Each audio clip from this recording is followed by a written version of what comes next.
Sa dalawang pahinang resolusyon ng Sangguniang Bayan ng Bawang La Union, nakasaad ang kanilang pagpayag sa planong dredging ng pamahalang panlalawigan sa mga ilog kasama na ang kanilang sinasakupan.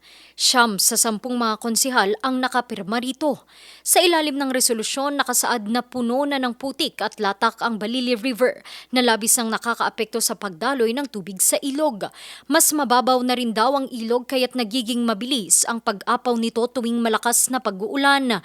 Nagiging sanhi daw ito ng malawakang pagbaha. Ayon sa kanila, ang dredging o paghuhukay sa ilog ay makabubuti para sa mas maayos na pagdaloy nito, para maibalik ang biodiversity at para mapangalagaan ang coastal ecosystem. Mas maproprotektahan din daw ang mga residente tuwing may sakuna kapag natuloy ang dredging. Sa ilang pag-aaral ng Science Direct, nakasaad na malaki ang maitutulong ng dredging sa ecological restoration, lalo't nagkakaroon ng pagkakataon na matanggal ang mga dumi at bagay na sumisira sa mga anyong tubig. Pero para sa Koalisyon Isalbarte Pintas de la Union o KIPLU, dapat na maipakita muna ng pamahalang panlalawigan ang pag-aaral na nagpapatunay na kailangan na ng mga ilog sa probinsya ang dredging.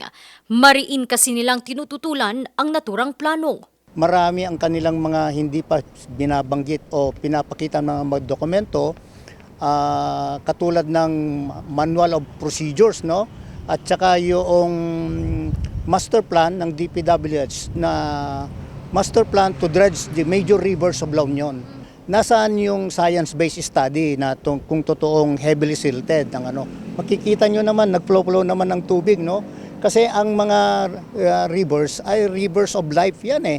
Nagbibigay ng kabuhayan sa mga ating mga mangingisda at sa ating mga kapwa nating mga farmers upstream, no? At kapag ito ay na-dredge ito, lalong-lalo na ang Balili River, ang sinasabi nila ay, ang proposal nila ay commercial and industrial dredging na kung saan ay nakakasira.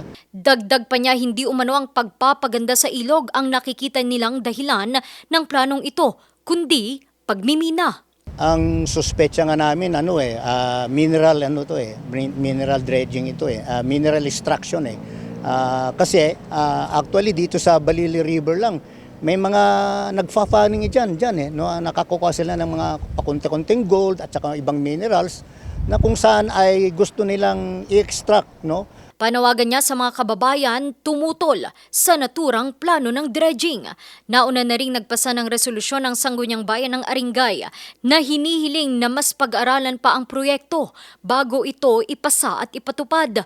Hanggang sa ngayon naman ay nananatiling plano ng pamahalang panlalawigan ng La Union ang naturang dredging sa mga ilog. Randy Guzman, RNG News.